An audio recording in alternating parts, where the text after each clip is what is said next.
Hi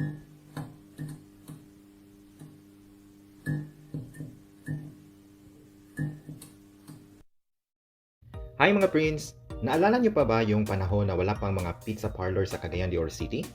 Yung panahon na ang iniisip mong Pizza Hut at Shakey's Pizza na makikita mo lang sa telebisyon ay yung nakalagay sa puting karton na mabibili sa Divisoria? Kung di mo yun maalala, malamang di ka batang 80s or 90s. Sa panahon kasi namin, ang pinakamasarap na pizza ay yung mabibili sa Divisoria. Malamang yun ang pinakamasarap kasi nga, yun lang ang pizza na available sa Cagayan de Oro City. Ang pangalan sa pizza na yon ay Yummy Yummies. Last ko natikman ang Yummy Yummies pizza ay siguro noong 2003 pa. Nawala sila ng ilang taon at ngayon nagbabalik sila.